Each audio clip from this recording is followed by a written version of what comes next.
Pessoal, é com uma alegria que a gente vai dar início à nossa reunião e nós agradecemos a Deus, a Jesus pela oportunidade e a gente vai ter hoje o Samuel que vai falar para nós, né, a respeito da espera, né, esperar em Cristo e então que possamos nos envolver em vibrações de amor e paz, de entendimento.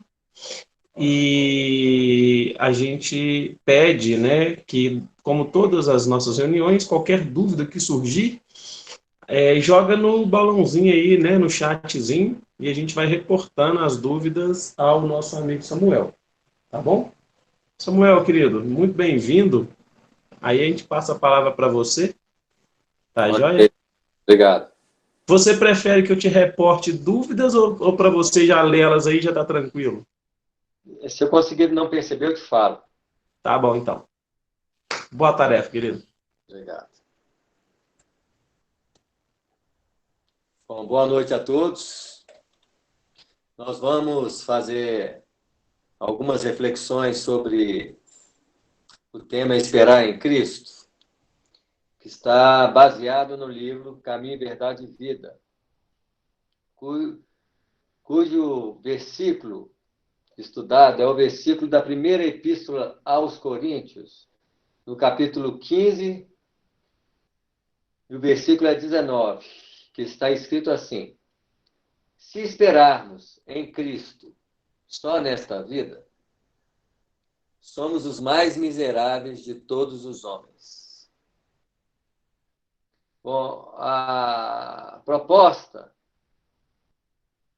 ela tem um aspecto que vai estar relacionado ao nível de consciência de cada um de nós. Em se tratando das pessoas num processo de imaturidade espiritual, e quando nós falamos assim, a humanidade terrestre, ela tem essa característica. Ela tem a característica ainda muito infantil em se tratando de religiosidade. E a postura mental da maioria é uma postura que tem uma expectativa muito grande em relação à ação, né, de Jesus na vida de cada pessoa. Então, nós somos aquele padrão religioso, no seu padrão de maioria no planeta, que aguardam uma ação espiritual do Cristo na melhoria dos problemas materiais, na possibilidade de nos favorecer com alguma bênção existencial. Quantas vezes nós vamos estar, por exemplo, doentes e nós vamos querer que o Cristo atue em nós na solução dos nossos problemas de doença? Ou um pai está desencarnando, nós queremos que os espíritos, na pessoa do Cristo, atue de forma que meu pai não desencarne. A nossa relação com a espiritualidade, com Jesus, ou seja, com Deus, ela está muito focada no imediatismo da vida. E nós não nos perguntamos qual é o objetivo de relacionarmos com Cristo na nossa vida. Primeiro que, para nós termos esse comportamento imediatista, a gente tem uma visão da vida. E qual é a visão da vida que nós temos para nós esperarmos da espiritualidade de Deus uma ação imediata? É como se, no fundo, nós fôssemos religiosos e imediatistas. O que é o religioso imediatista? É aquele que pensa sempre em soluções, na nossa perspectiva de solucionar problemas da nossa vida. E isso mostra a nossa miserabilidade espiritual que está escrito no versículo. Se esperarmos em Cristo só nesta vida, somos os mais miseráveis de todos os homens. Quer dizer que, imaginem todas as épocas religiosas, as pessoas, infantilmente falando, espiritualmente, nós estamos falando de uma infantilidade espiritual, eles aguardam intervenções solucionadoras para o processo da vida. Basta a gente avaliar o estudo no Livro dos Espíritos sobre a prece. Nós vamos ver que quando se pergunta sobre a prece, os Espíritos falam que a prece ele apresenta 3 expressões: pedir, louvar e agradecer. Quando nós avaliamos essa questão, nós vamos ver que, na verdade, aquela resposta, ela caracteriza 3 estados íntimos de relacionamento com Deus. A maioria de nós, por sermos infantis, qual é a característica da prece infantil? Ela pega a primeira perspectiva da prece, que é o pedir. É aquela prece que nós estamos sempre pedindo algo em favor de nós.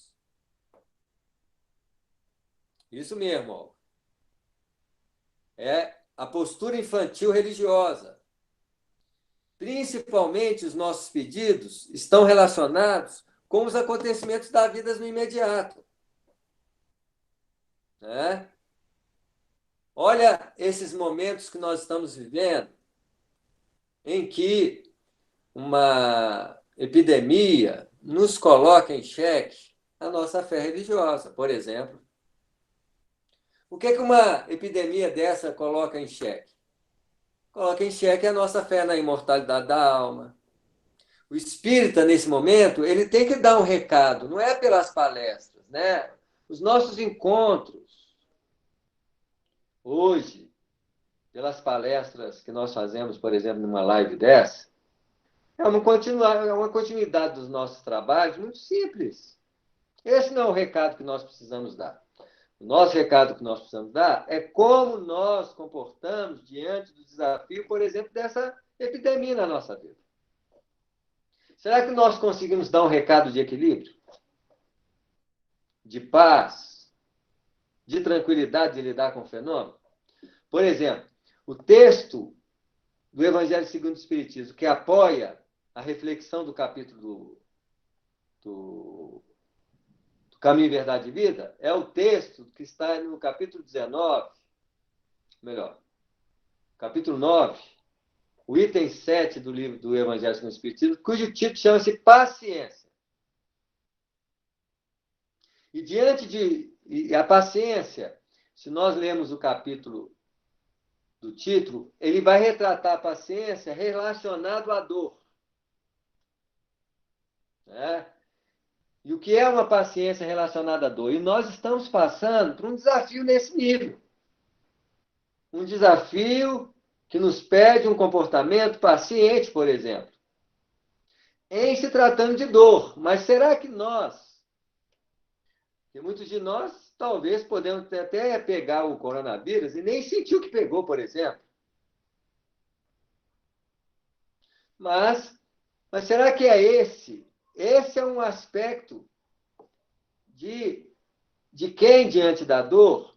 Aí eu vou falar o segundo estágio da oração lá. Pedir, louvar e agradecer.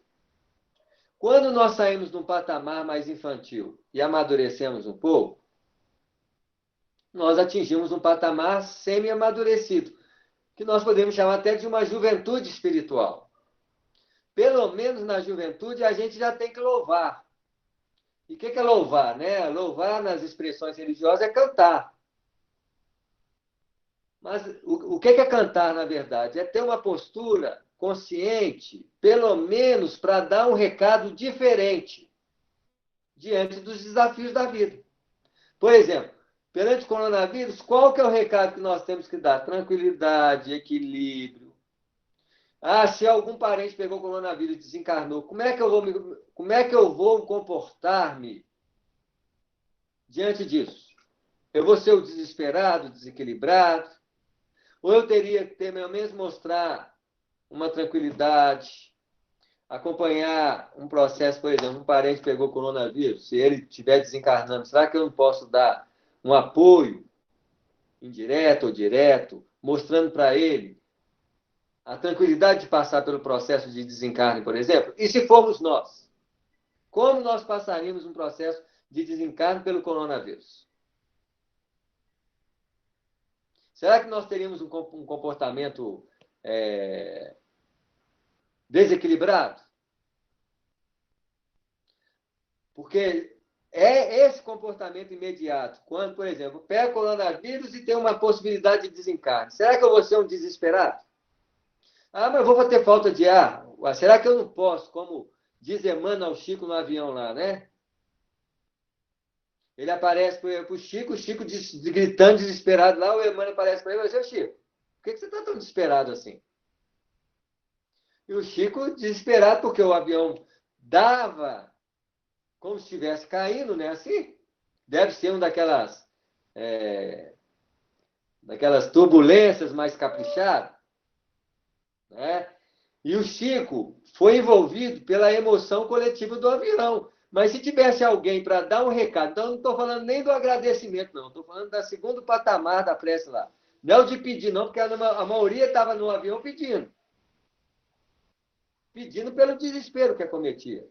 E o Emmanuel apareceu para o Chico e falou assim, Chico, você não é espírita, meu filho? Você tinha que, pelo menos, dar um exemplo. Mas na hora do desespero, o que o Chico fazia? Gritava desesperado. Oi, mano, quero saber, todo mundo está gritando, eu vou gritar também. E eu fico perguntando para vocês, imagina se você desencarnar gritando desequilibrado. Como é que vai ser o seu desencarne? Vai ser um desencarne desequilibrado, gente. E para onde que eu vou? De imediato eu vou ficar no meio dos desequilibrados. Quando o Emmanuel fala assim, meu filho, você é espírita, você tem que dar um comportamento, pelo menos no nível do louvor. Que é aquele comportamento que exala de si uma certa repercussão que o conhecimento espírita te deu. Só que você não vai estar falando para os outros, tenham calma, né? Não precisa disso, mas eu tenho que estar pelo menos com um pouquinho de equilíbrio. E o Chico lá desesperado, aí o que o Emmanuel falou para dar um susto nele? Morra com educação. Ele diz o quê? O avião vai cair ou você vai morrer. E o avião caiu. Ele deu um susto no Chico. Porque é o que eu estou querendo dizer. Para você chegar no patamar lá da prece, em que hoje você fala assim, eu só tenho que agradecer. Nem louvar, eu não vou precisar louvar mais. Quem é de nós que tem uma maturidade espiritual para agradecer a oportunidade que a vida nos oferece diante dos desafios que a vida propõe ao espírito? E quando a gente fala que a vida propõe ao espírito, a vida ela tem que ser vista com os olhos do espírito. E nós não olhamos a vida com os olhos do espírito, nós sempre olhamos a vida com a característica material do nosso ser. E a vida olhada com os olhos do espírito é diferente da vida olhada com as características materiais do nosso ser. Porque quando eu olho para as características materiais do nosso ser, eu me vejo circunscrito a um homem biológico que acredita em alguma coisa. E toda pessoa que acredita em alguma coisa como um homem biológico, ele tem uma fé infantil. Aí nós caímos na questão do título do livro, esperar em Cristo. Será que nós esperamos o Cristo, refletindo sobre a passagem evangélica, apenas com uma condição de uma existência única, como homens? O homem é miserável, então. Até porque, por exemplo, uma pessoa que foi beneficiada pelo Cristo não é o Lázaro. Lázaro lá estava em processo de decomposição, mas não tinha morrido. Os fios de ligação energético, material, que é a energia vital, ela ainda continha ligação entre perispírito e corpo. O Cristo olhou aquilo e tirou o Lázaro da condição catabléptica que ele se encontrava. Ele reviveu o Lázaro. Agora, alguém viu o Lázaro por aí até hoje? Cadê o Lázaro? Morreu, gente. Imagina se o Lázaro esperasse aquilo para uma vida material. Reviver para uma vida material, passar alguns anos, morrer de novo, qual foi a vantagem? Jesus não veio beneficiar ninguém para benefícios materiais. Isso aí vocês podem ter. Tira, de vez em quando, nós ainda temos uma colherzinha de chá que os espíritos nos favorecem, com um recurso ali, com um recurso ali, mas esses não são os benefícios mais importantes da vida, não.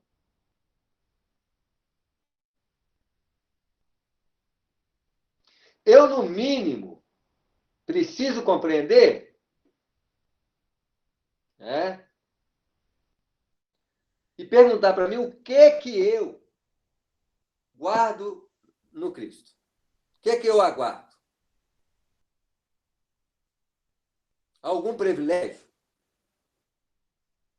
Alguma perspectiva de soluções imediatas? Os desafios humanos para o espírito. Porque o espírito ele tem que ter consciência, se ele está encarnado, ele está fazendo o quê aqui? Tirando férias. Passeando. Gente, a vida, na conotação espírita, ela representa o que para o espírito? Uma escola. Se ela é uma escola, todos os acontecimentos que permeiam os fatos existenciais é uma lição de academia. Ah, mas você não tem que ser feliz na vida? Não, você tem que procurar ser feliz, mas você não pode colocar a visão imediatista da vida como propósito mais importante. Ela é secundária.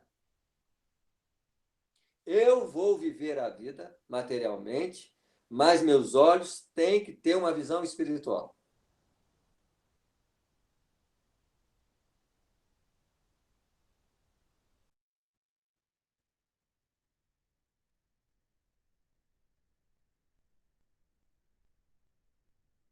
O que eu tenho esperado da doutrina espírita? Né?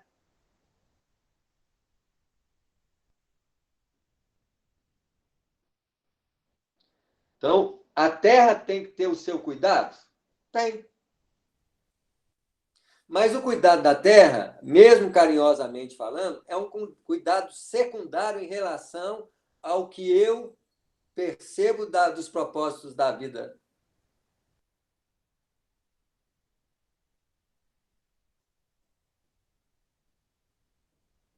A maioria de nós espera de Deus e de Jesus a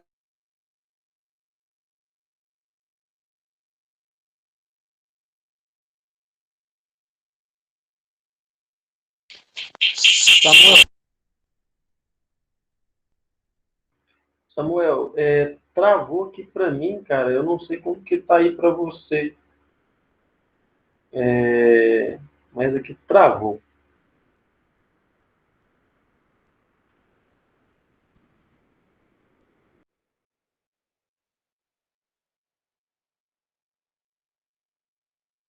Oi, oi, oi, oi, oi.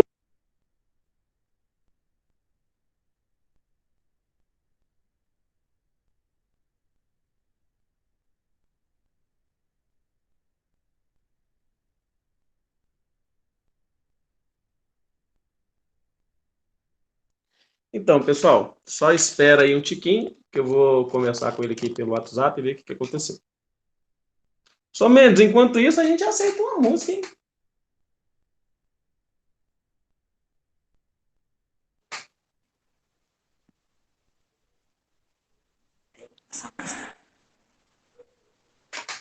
Deixa eu ver. Tá me ouvindo aí?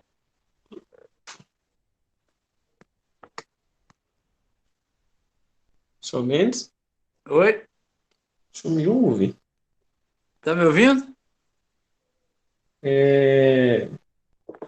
Toca uma musiquinha. Nossa.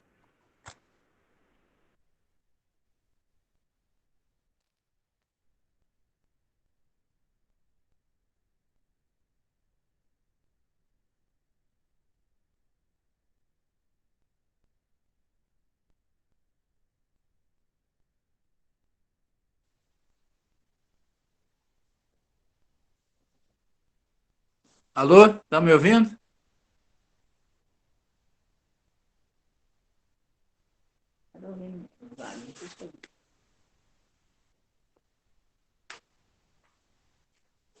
Nós não estamos ouvindo vocês.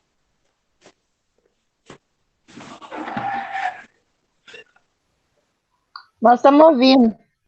Ah, ok.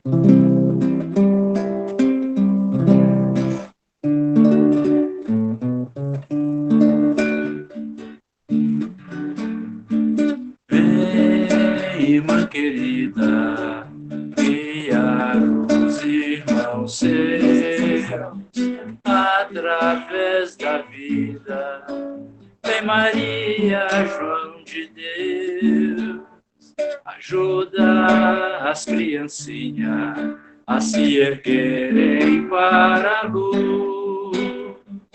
Com sua bondade, humilde serva de Jesus. Vem, irmã querida, guiar os irmãos seus através da vida.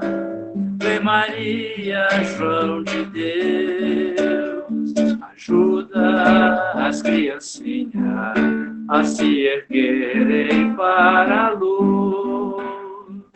Com sua bondade, humilde serva de Jesus.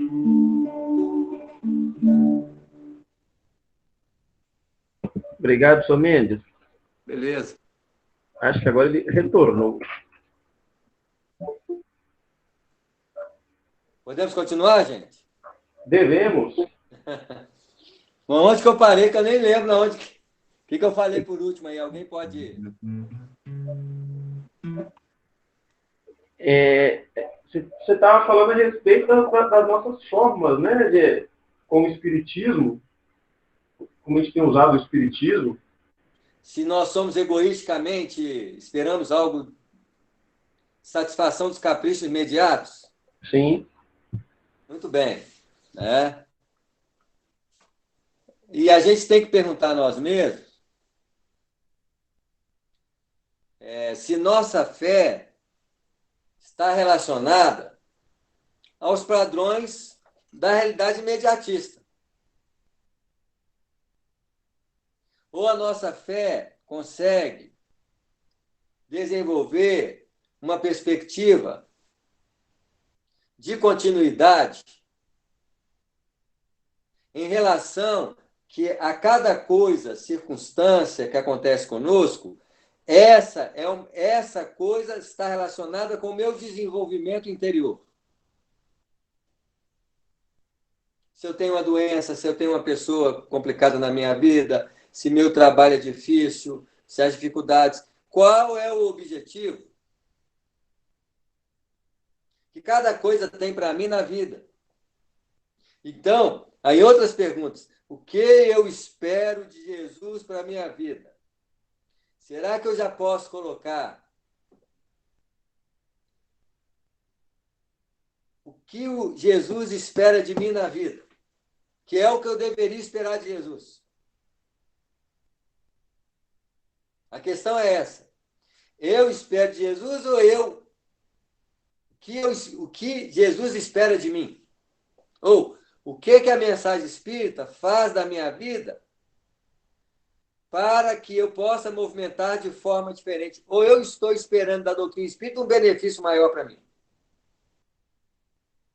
Será que eu quero chegar no plano espiritual vangloriado como espírito completista? Se a minha intenção é voltar como espírito completista, qual que é o interesse meu na doutrina espírita? Me tornar um ser vaidoso?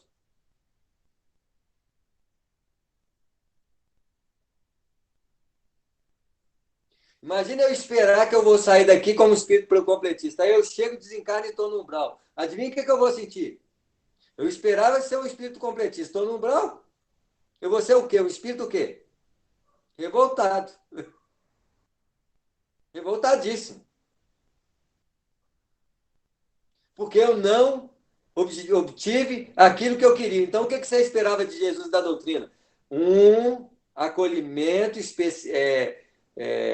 passando a mão na minha cabeça. É isso que nós temos que nos perguntar quando nós lemos o capítulo de Emmanuel, né? Será que nós... Olha a expressão, uma frase do capítulo. Seria razoável contar com o Senhor tão só nas expressões passageiras da vida fragmentária?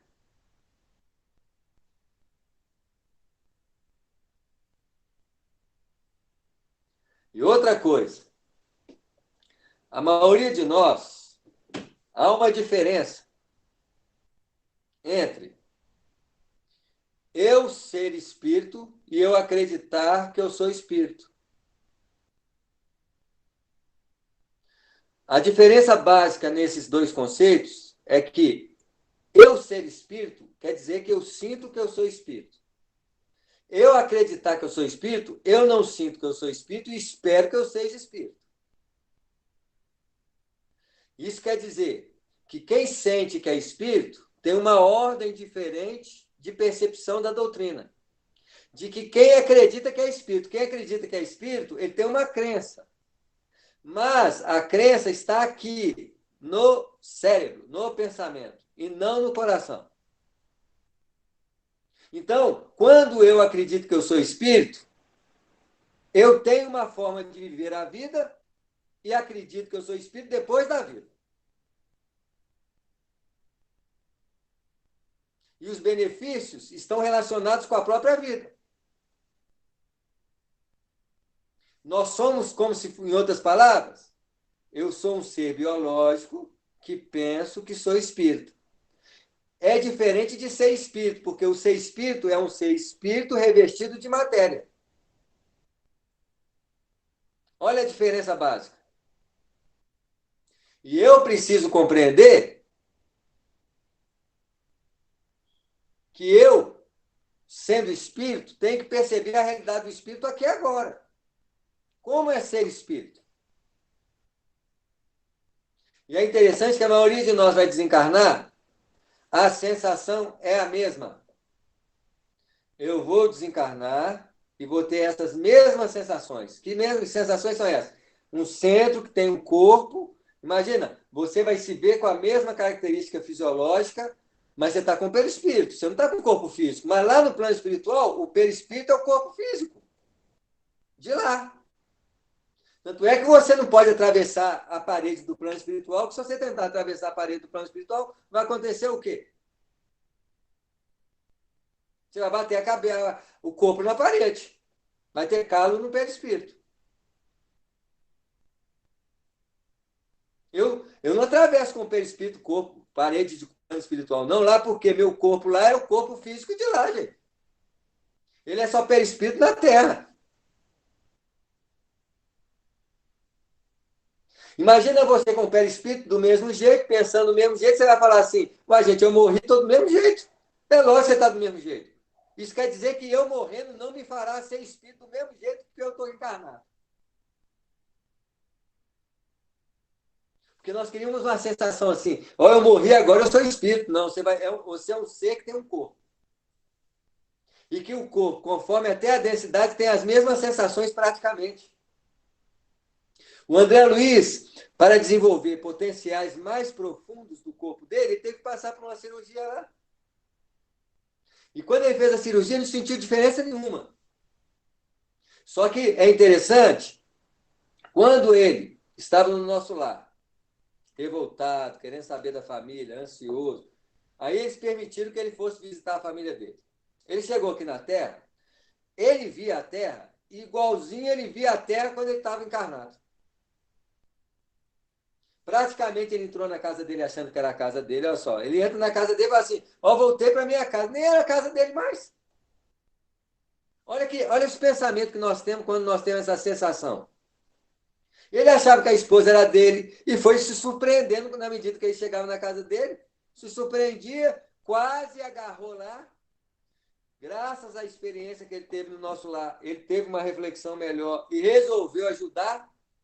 Não sabia como ajudar e pediu ajuda a Narciso, ajudou. Voltou para o nosso lar, desprendeu da família, teve que mudar a postura. Quando ele escreveu o segundo livro, Os Mensageiros, e o terceiro livro, Missionários da Luz, ao chegar na Terra, ele já não viu a Terra do mesmo jeito. Ele já via, por exemplo, nos mensageiros, condições fluídicos diferentes. No Missionários da Luz, ele já conseguiu enxergar até nuvens de bactérias espirituais envolvendo a Terra. Efeito daquela cirurgia que ele teve lá no nosso lar. Mesmo assim, ele se comporta como o eu que eu tenho aqui. Não me fez ser espírito, não, gente. Então, nós temos uma grande dificuldade aqui agora. O que é espírito em nós, tanto encarnado e desencarnado, é a mesma coisa. Já que eu vou sentir a mesma coisa. Então, eu tenho que descobrir o que é espírito aqui, que se eu descubro o que é espírito em mim aqui, é a mesma coisa que descobrir o que é espírito eu no plano espiritual. O que é espírito? É eu atravessar a parede de plano. Ah, agora eu sou espírito em relação ao plano físico. Eu posso atravessar a parede, eu sou invisível aos olhos dos outros. Isso é que é ser espírito? Não, isso chama-se perispírito, que é corpo.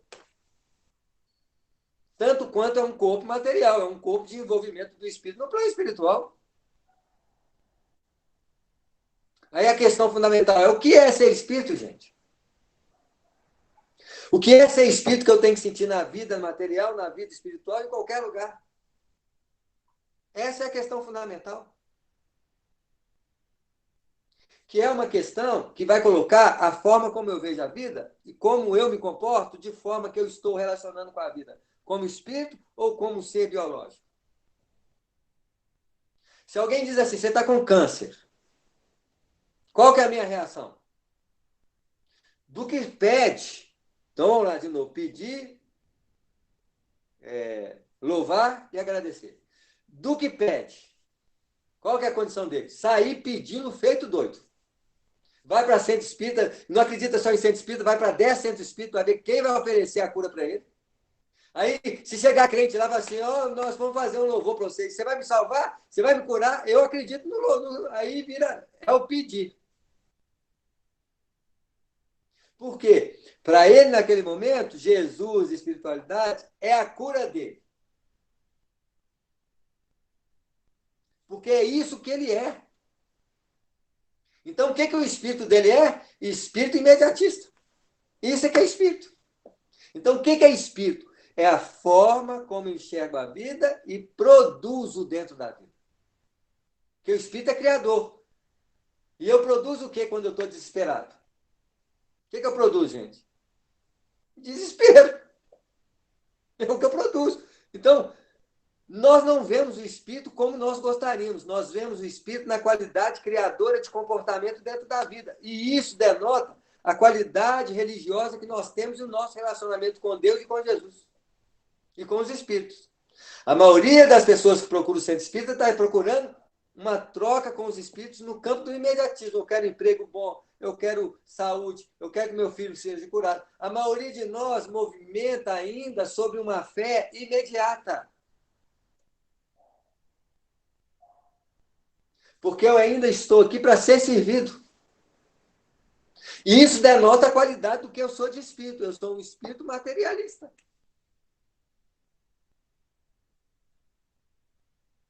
O André Luiz era um espírito materialista. Não tinha nem fé. Agora, quem tem fé materialista está igual o André Luiz, porque vai ter os problemas do André Luiz. Se eu acredito numa coisa que não vou encontrar, eu vou voltar de novo aí, ó. Eu espero ter ganhado o nosso lar, porque eu era bom, fiz palestra, fiz isso. Aí eu estou no umbral, vou virar espírito revoltado, porque no fundo eu relacionei com a doutrina um comércio de benefício pessoal que eu esperava ter recebido.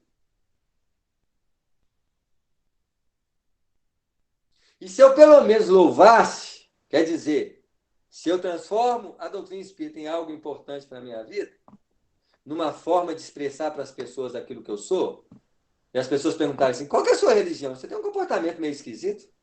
Você é católico? Não. Você é protestante? O que você é? Eu sou espírita. Nossa, nunca pensei nisso. Você está louvando. Nessas condições, mesmo assim, você vai desencarnar e vai ter as surpresas que a circunstância vai operar. Nossa, eu pensei que eu estaria no nosso lado. Estou no umbral. Nossa, o que eu tenho que fazer aqui agora? eu tenho que colocar em prática da mesma forma que eu tinha na vida. Ó, não vou me desesperar. Você igual o André Luiz, sair desesperado. O que eu posso fazer? No mínimo, eu tenho que colocar a condição de um espírita desencarnado. E o que um espírita desencarnado deve fazer no umbral, por exemplo, se ele estiver no umbral? Vai sair desesperado, brigando com os outros? No mínimo, ele tem que trabalhar, gente, que é o que ele sabe fazer. Já estou dando a dica para se alguém desencarnar e for para o umbral. Monta o centro espírita do umbral. Céu. Centro espírita. Monta o céu lá. Centro espírita do umbral. Porque é o que eu sei fazer. Eu vou chegar e falar assim, gente, eu fazia palestra no plano lá onde eu estava encarnado. Vou fazer palestra para vocês uma vez por dia. Ó, sei dar passe também. Então, posso dar passe também de 2 em 2 horas. A pessoa sempre levanta. Quem quer tomar passe no umbral? Imagina o tanto de mão que vai levantar lá. Você vai ter que fazer intervalo de passe, porque é muita gente para tomar passe. Eu posso. O umbral é sujo, gente. Eu posso limpar o umbral. Mas imagina uma pessoa que vai ver uma vida sem ajudar ninguém a limpar nada, vai limpar o umbral, gente. Eu nunca lavei um prato em casa, nunca fui útil nesse sentido. De uma hora para outra, vou chegar no umbral e falar assim, você é um servidor e limpar o umbral. Vai mesmo. Vai ser o espírita preguiçoso do umbral. Eu sou o que eu faço da minha vida, gente. Quando uma pessoa vai para o centro espírita e lava prato no centro espírita, para ele chegar em casa e ajudar a lavar prato de vez em quando, no mínimo. Dividir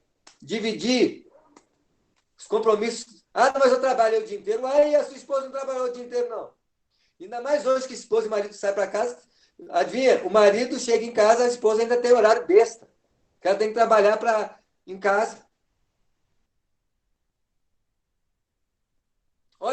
Olha como é que nós demonstramos nossa fé. Não é só nas horas de agravamento existencial, não.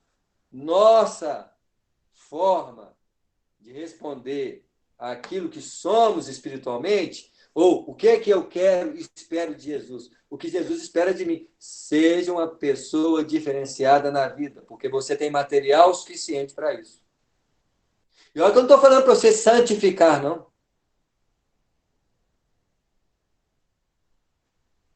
A santificação é a ilusão do espírita que quer se engrandecer, né?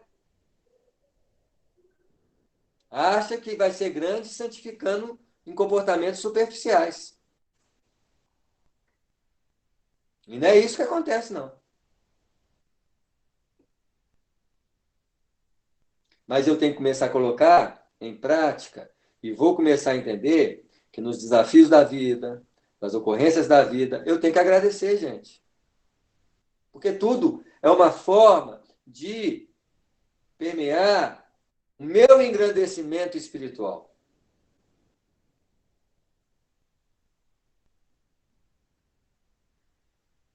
Tanto é que o Emmanuel, numa das frases, vai dizer assim: é indispensável descobrir a grandeza do conceito de vida, sem confundi-lo com uma vida. Quando, por exemplo, alguém fala assim, como é que é a sua vida? A minha resposta, eu vou dar a resposta em relação à existência ou eu vou dar a resposta em relação à vida infinita? Eu é que vou ter que perguntar à pessoa o que ela está perguntando. Se ela está perguntando da minha vida, eu tenho que falar assim, você está falando da minha vida nos planos infinitos da vida, das várias existências, ou você está falando da minha existência? Para me dar a resposta certa à pergunta que a pessoa fez.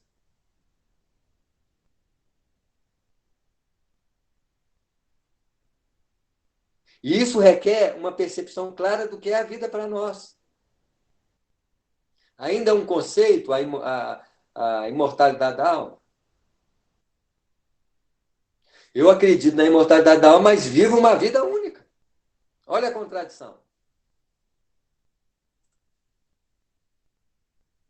No próprio texto do Evangelho segundo o Espiritismo, quando fala da paciência, né? Paciência no sentido de que, se eu estou sofrendo, tenho uma visão espiritual em relação ao sofrimento, eu tenho que ter um comportamento condizente com aquilo que eu acredito. Então, muitas vezes as pessoas falam assim, espírita tem que chorar ou não em velório? Se eu chorar desesperadamente, porque eu acredito só na vida material. Se eu choro, vai assim, vou ficar com saudade, mas a pessoa não continua viva? Ah, mas eu não vou relacionar com a pessoa porque você não quer. A pessoa continua viva, só se você desligar a sua mente e falar assim, ó, você morreu, agora vai viver sua vida, eu vou ficar aqui. Ué, porque se hoje eu consigo comunicar com as pessoas nas distâncias dos Estados Unidos, por que eu não vou... Ah, mas eu vou só comunicar mentalmente. Ué, então você não confia na vida imortal. Se eu estou no velório, com um filho pequeno, com uma mãe, eu tenho que estar preocupado com o espírito dela ali, ó. Minha mãe está bem, será que ela está bem aqui? Então eu tenho que manter. O espiritismo não dá recursos suficientes para eu operalizar no velório o auxílio à minha mãe. Eu tenho que gastar minha energia em vez de ficar chorando, preocupado. Não, eu tenho que gastar minha energia em pensar. Minha mãe está precisando de energia. O que eu posso oferecer aqui para minha mãe ficar tranquila? Para o meu filho ficar tranquilo. Imagina se eu tenho um filho pequeno, né, assim, que desencarnou. Ele está precisando de quê? Primeira coisa, se meu filho é pequeno, eu falo assim, meu filho, você, ó, fica perto do papai. Eu vou convidá-lo para ficar perto de mim. E o tempo todo conversando com ele assim, meu filho, mentalmente, meu filho, olha para o seu lado, tem alguém assim, bondoso, uma pessoa amorosa querendo te pegar no colo? Pode ir no colo dela, ou no colo dele. Pode ficar tranquilo, meu filho. Papai está com você, mas essa pessoa também. Pode ficar tranquilo. Porque eu preciso compreender qual é o efeito de compreensão que eu tenho do que eu recebo da doutrina espírita.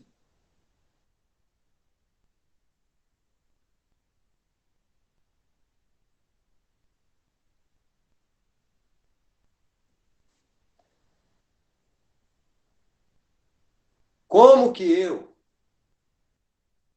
percebo a paciência diante dos problemas que me afligem? É o meu comportamento diante dos desafios para que esses desafios não se transformem em aflições. Então, olha o comportamento do espírita em meio à pandemia. Tem que ser o mais equilibrado possível, gente. O mais confiante é em Deus. Ah, isso quer dizer que eu não vou morrer? Não sei. Eu posso pegar coronavírus e desencarnar. Até para desencarnar, eu vou ter que saber como é que eu vou desencarnar para ver se eu estou, diferente do Chico, morrendo com a educação. O que é morrer com a educação? É morrer com equilíbrio, gente. Naquele livro, Obreiros da Vida Eterna, que o André Luiz fala sobre desencarnação, nós vamos ver dos 5 desencarnes quem morreu com a educação. Quem morreu com a educação? Aquele que soube morrer com equilíbrio. E teve um ou dois ali que soube morrer com equilíbrio, o resto tudo morreu desequilibrado. Então, se eu estiver morrendo com falta de ar, eu tenho que manter a tranquilidade suficiente. Vai ter um certo desespero? Vai, mas eu vou sempre manter a tranquilidade para mim até sentir o desencarne de forma equilibrada, gente. Porque nós precisamos estar equilibrados na vida. Nós sabemos o grau do nosso desequilíbrio quando os desafios chegam para nós. Tem gente que recebe uma conta de telefone com R$ 300 a mais, é um desespero. Meu Deus, olha, só R$ 300 a mais. Mas quem fez ele ficar R$ 300 a mais? Na maioria das vezes é a própria pessoa, que não teve o quê? Não teve equilíbrio de usar o telefone.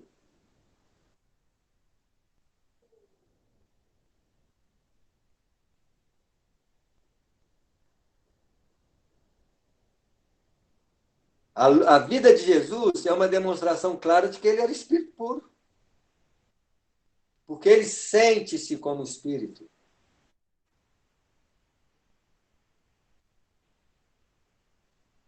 E por que ele sente-se como espírito?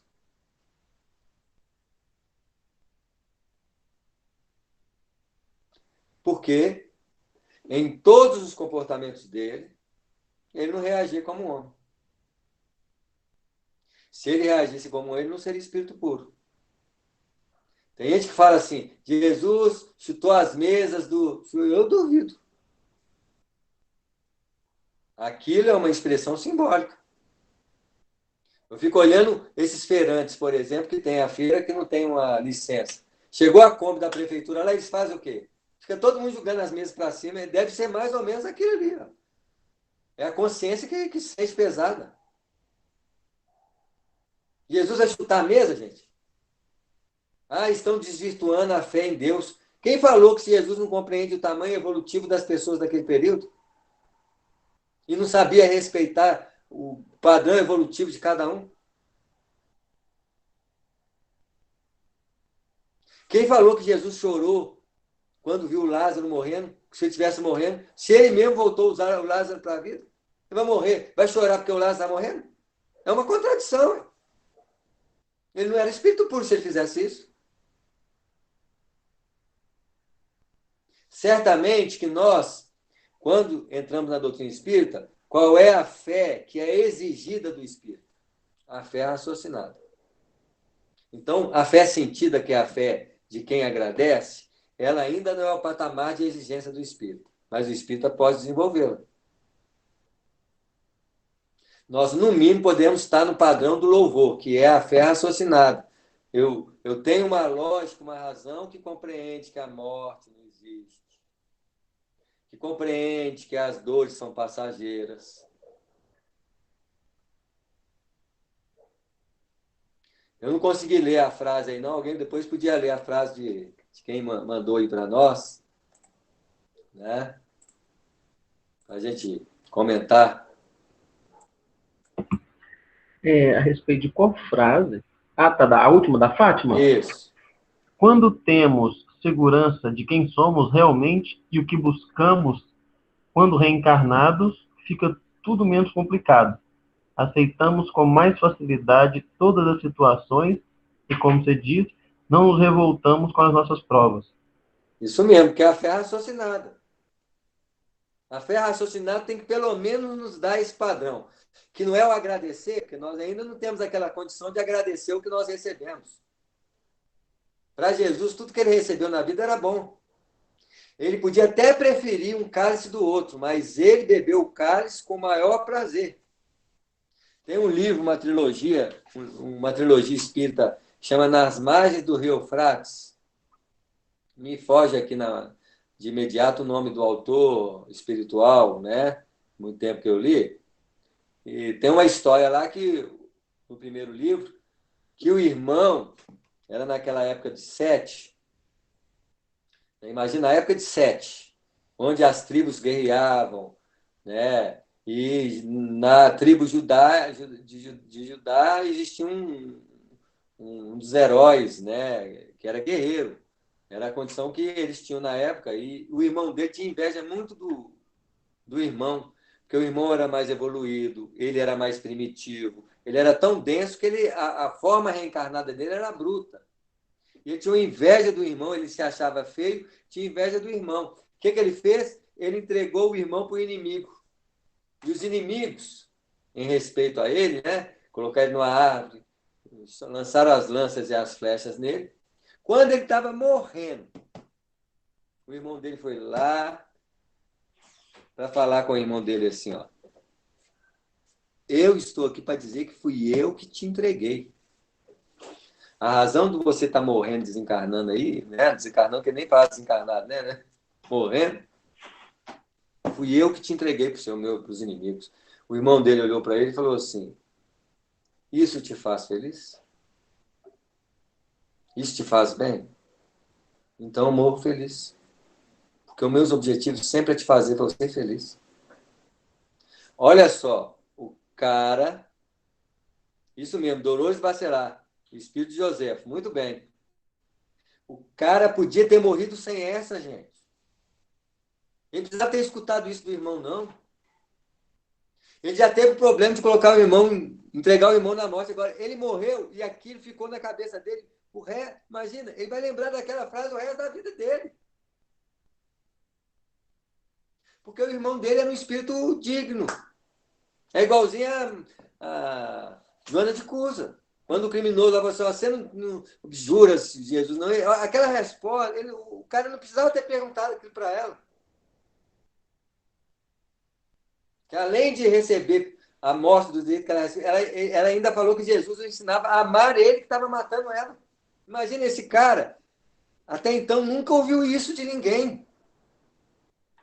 Isso é uma conotação, uma denotação de maturidade espiritual. De quem consegue, mais do que louvar, agradecer a oportunidade. E olha que ela está diante do próprio filho. Ia ser queimada na fogueira e o filho ia ser assassinado pelo cara. E ela pedindo ao filho, tenha calma, tenhamos esperança em Jesus. E olha o que ela esperava de Jesus. Ela não esperava ser salvo o filho, ela, não. Ela queria dar o testemunho daquilo que ela acreditava com Jesus. Olha como é que é o desafio para nós, espíritas. Com fé raciocinada. Com fé raciocinada, eu preciso dar um recado em relação a Jesus.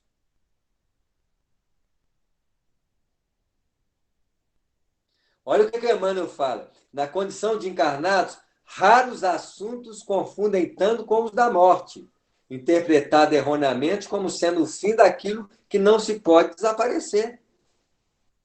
A morte não é problema para nós, gente. Só se for para a criança que fica pedindo. Tanto é que a doutrina espírita, ela é o consolador prometido. Por causa de que é o consolador prometido? Para a maioria das pessoas, é o consolador prometido porque ele mostra que a morte não existe. Consola. A pessoa assim, nossa, eu não morro, graças a Deus. Aí o parente morre, nossa, eu tenho esperanças que meu marido não morreu, meu filho não morreu, oh, que tomara que depois que eu morrer encontro com eles. Quero acreditar muito nessa doutrina, porque está me consolando. Olha as cartas consoladoras. O que é carta consoladora? Quantas pessoas vão atrás de carta consoladora para ter um recado de um pai, eu quero comprovar que não existe a morte. A carta consoladora é a mente consolável, é a mente infantil. Quando você amadurece um pouco, você já não tem preocupação com a morte mais, não. Você já não se aflige com a morte. Você saiu do padrão de consolador. A doutrina espírita deixou de ser o consolador na sua vida. Até você cair na razão de que agradecer na prece é você se transformar numa peça objetiva e aplicada no bem da vida. Mesmo sofrendo agressões, qualquer que seja. Isso que é agradecer. Mas se eu não consigo agradecer, pelo menos louva, quer dizer, pelo menos tem um comportamento diante da vida de forma racional, ó. Você pegou coronavírus. Mas eu faço parte da sociedade humana, estou sujeito a isso. Isso quer dizer que o coronavírus, se eu estiver desencarnando, o que a espiritualidade quer de mim? Que eu morro com a educação. Eu posso chegar num hospital e não ter respirador para mim, vai ter 3 pessoas no respirador. Eu, como espírita, não tenho outra alternativa, não. Eu vou ter que abrir mão de meu respirador para outra pessoa. E estar tranquilo com isso. Isso talvez seja a minha experiência que eu tenho que dar o recado. E alguém fala assim, nossa, você vai se abrir só. Vou, gente, eu não morro, não. Eu sou espírito imortal. As pessoas estão aflitas aqui, ó, elas querem sobreviver. Eu quero sobreviver, mas eu abro mão para eles, eu não morro. Se eu tiver que sobreviver sem o respirador, eu vou sobreviver. Agora, se eu tiver que desencarnar, eu vou desencarnar com a educação. E será que nós vamos saber desencarnar com a educação, gente?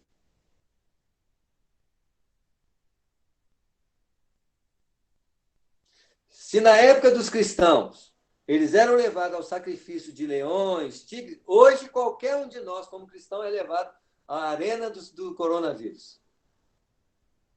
Tinha que chegar uma hora para teste para nós, um teste mais difícil desse aí. E mesmo assim, a maioria de nós acontece, gente. Eu pergunto para vocês. Pode até conhecer alguém que está desencarnando aí com coronavírus, que é alguém que pegou coronavírus. A maioria de nós nem sabe quem está desencarnando. Ouve falar, alguém falou que um parente, um amigo, Pela primeira vez que nós começamos alguém do movimento espírita, lá em São Paulo, um amigo do centro espírita aqui, o pai dele desencarnou. Começou a chegar perto de nós dessa forma. É capaz desse coronavírus vir e nós nem sabemos o que é desencarno. Mas também podemos, podemos perder um filho, um pai. E como que será o nosso comportamento diante da perspectiva do que eu peço da doutrina espírita em favor de mim nesses momentos de lutas?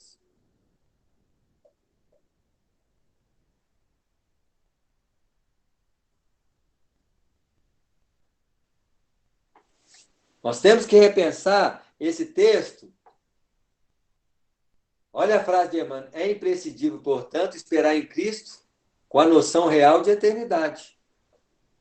A filosofia do imediatismo na Terra transforma homens em crianças. Ó, a expressão. Não vos prendais à idade do corpo, às circunstâncias e condições transitórias. Indagai da própria consciência se permaneceis com Jesus. Aguardai o futuro amando e realizando com o bem, convicto de que a esperança legítima não é repouso, e sim confiança no trabalho incessante. Então, qual é o trabalho que eu tenho que fazer nesses momentos de pandemia, gente? É fazer palestra, igual estou fazendo aqui? Isso é o dos menores. Fazer palestra. Olha só, nós estamos numa era muito interessante. A era da palestra espiritual. Por que da palestra espiritual? Porque eu faço palestra em espírito. Eu estou aqui em casa, até vocês participam da palestra em espírito. Porque nós realizamos uma palestra em espírito. Nós estamos, cada um na sua casa, reunidos espiritualmente num campo de imagens. É o que os espíritos fazem. Quantas vezes você lê nas obras de André Luiz, um espírito vem lá de um plano lá, aparece numa câmara, mais ou menos o que está acontecendo hoje. Você faz palestra espiritualmente. Hoje eu faço palestra lá no Rio de Janeiro, nos mesmos lugares que eu ia de avião, o pessoal tinha um gasto comigo. Hoje não. Você vê, domingo eu vou fazer um seminário no Rio de Janeiro, eu vou nem sair de casa. E eu vou estar com o pessoal lá. Imagina quando isso for holograficamente falando. Você está lá no centro espírita, holograficamente falando, e alguém fala assim, você é preguiçoso, mas não é preguiçoso não, gente. É era de manifestações novas. Eu posso fazer palestra em 5 minutos, daqui de casa, em 5 minutos no centro, holograficamente. As pessoas vão me ver assim, em pé, só se pegar em mim, vai passar a mão sobre mim, assim, ó, mas vai estar conversando comigo do mesmo jeito. Como nós estamos conversando aqui, ó, em tempo quase imediato. Olha as transformações que vão ter a partir daí. Para você ver, né? Nós estamos aproximando daquilo que acontece nos planos espirituais. O Bezerra de Menezes aparece em quantas reuniões? Ele faz esse processo de projeção dele em todos os lugares. Porque você vê, nós estamos para uma plataforma só. Eu poderia estar falando em várias plataformas o mesmo assunto. Quantos centros espíritas eu poderia estar conversando com a turma? Eu posso estar conversando com vocês aqui. Imagina se eu estivesse num trabalho mediúnico de 10 centros espíritas diferentes. Está tendo uma reunião no Miramês, o pessoal me convidou na outra plataforma. Eu posso conversar com vocês, estou trabalhando no outro. Eu vou estar em 10, 20 lugares ao mesmo tempo, numa reunião acontecendo consecutivamente em vários lugares ao mesmo tempo, e eu estar com a consciência conversando com cada um deles. Eu tenho que esperar a pergunta de um, a pergunta do outro. Gente, espera um pouquinho que tem um pessoal perguntando aqui. E vocês vão participando das perguntas e respostas. Eu vou estar fazendo o que muitas vezes o Bezerra está fazendo, projetando minha imagem em vários lugares ao mesmo tempo. Nós estamos em eras muito novas, gente. Tudo está mudando.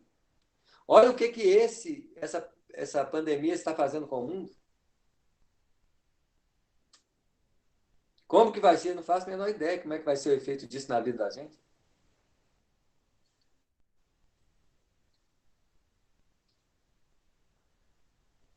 Gente, 22h10. Alguma dúvida? Alguma pergunta? Alguma colocação a mais?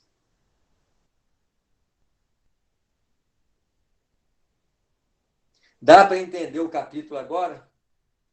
O título do capítulo é Esperar em Cristo. O que nós estamos esperando em Cristo? Essa é a questão que fica para nós. Será que eu estou esperando em Cristo ou eu já estou esperando o meu Cristo desenvolver? Será que eu já posso abrir mão de ficar incomodando Jesus? e já posso esperar no Cristo em mim? Que é outro patamar para essa leitura aí, gente. Completamente diferente. Quem está esperando em Jesus tem 2000 anos que ele já fez a parte dele. Até hoje nós ficamos pegando o pé dele. Jesus faz isso para mim. Os espíritos, ainda bem que atendem a perspectiva do pedido dele, porque eles ainda têm trabalho.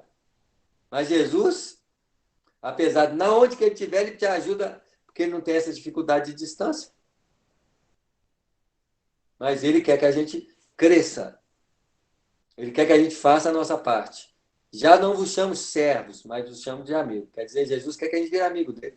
Quer que a gente amadureça o suficiente para parar de ficar pedindo as coisas, para ficar e fazer, nos transformar num instrumento dele na vida.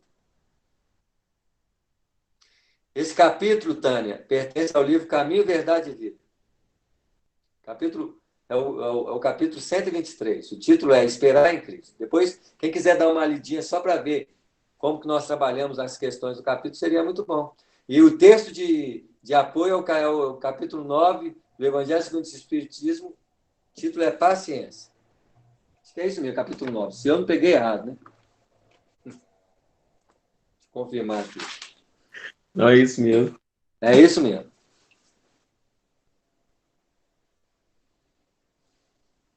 Se a turma não tem dúvida nenhuma, já são 22h12, eu estou devolvendo a palavra, Cadinho, eu para o responsável. Querido, gente, é agora, hein? Fala agora. Ou espera aí depois do plano espiritual. A Fatinha comentou aqui que a gente está na fase de expansão planetária. Esse planeta vai se tornar um mundo maravilhoso. Se nos esforçarmos, poderemos estar aqui curtindo as palestras holográficas e virtuais com toda a naturalidade. Isso já deve acontecer nos mundos superiores. Não precisa ser regeneração, já está acontecendo agora. Né? Agora, certamente, para sair do mundo, tem que fazer o mal. Não fez o mal, a chance de continuar no planeta é muito grande. É verdade. Bom, já que ninguém se manifestou efetivamente com perguntas, Samuel, eu te agradeço do fundo do coração o carinho em você nos atender, né, prestimosamente, assim, online, né, que esse estudo que a gente já tinha aí reservado. Agradeço a oportunidade aí da participação de todo mundo nesse estudo com a gente. E, pessoal, é isso aí, né? Não tem nem o que ficar reforçando nada. Só tem uma notícia nova agora, que eu quero que vocês levem essa notícia. Hoje é a primeira palestra que a gente conseguiu gravar, foi a do Samuel. Então, assim, a partir de agora, inclusive com sua permissão, Samuel, você deixar, a gente vai subir com essa palestra para o YouTube. Tá ótimo. E aí vai ficar lá na nossa plataforma. Assim que eu conseguir fazer isso aqui depois, a gente vai começar a mandar também na nossa lista de transmissão o link das palestras gravadas. Então, pessoal, é isso, né? Eu acho que ficou assim muito claro para a gente as nossas formas, né? O Espiritismo é mais uma ferramenta para a gente aprender a lidar com a espera, né? Para que não seja uma espera ociosa e nem sofrida, né? Você me fez lembrar um determinado momento, Samuel, numa reunião que a gente estava, a gente tinha um grupo de música espírita, e de vez em quando os espíritos passavam por lá e davam para a gente algumas palavras, e tinha uma época, tinha uma companheira nossa que estava num choro danado. E aí o Zé Grosso uma vez passou por lá nessa fase dela e falou assim, olha, minha filha, chorar até que é bom, mas se a gente souber por que está chorando, né? O real motivo, né? Se não for... E isso me marcou muito, sabe? Assim, que a gente chora igual um menino, até esquece porque está chorando e continua chorando. Né? Isso mesmo. Pessoal, o Wagner, acho que ele está aí, Wagner, se quiser já colocar aquela informação para a gente ir. Estamos ainda em isolamento, a fraternidade não está, né, de portas abertas, mas continuamos entregando cesta básica para as famílias que a casa assiste. Como não podemos fazer campanha do quilo por agora, a gente tem pedido, quem puder, quem quiser, o quanto quiser, cooperar com alguma doação aí financeira, tá os dados da casa aí, para a gente comprar as cestas básicas e poder continuar ajudando o pessoal, comprar os mantimentos para compor as cestas, ok? Então agradeço. Oi, você fala, Samuel? Gadinho, eu estou agradecendo vocês, estou pedindo licença. Desejando muita paz no coração de todos aí. Tá bom? Um beijo no coração, com Deus. Com Deus, amigo. Tchau, tchau. Então, pessoal, aí é isso. Fica a nossa solicitação aí. Vocês já receberam a notícia de que a gente vai ter a festa junina online, né?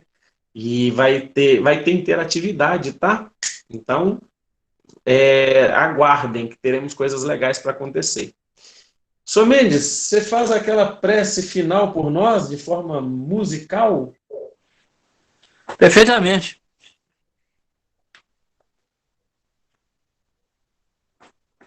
Muito obrigado. E a Fatinha agora vai cantar com gosto, né, Fatinha?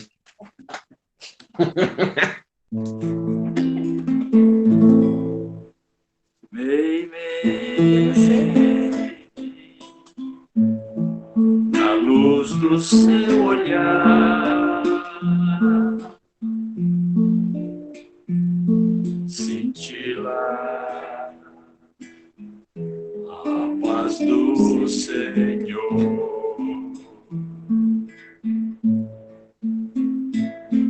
É sol iluminando os tristes na senda da dor.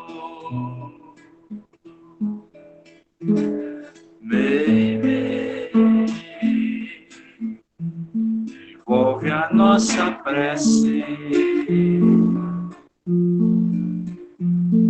na luz do teu grande amor, trazendo do reino do esplendor consolo às pobres criancinhas que choram a dor da triste desventura na estrada da grande amargura, trazendo o reino do esplendor consolo às pobres criancinhas que choram a dor da triste desventura na estrada da grande amargura.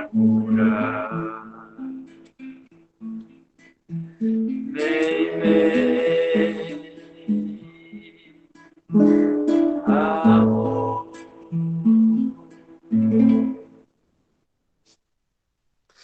Obrigado, Sr. Mendes.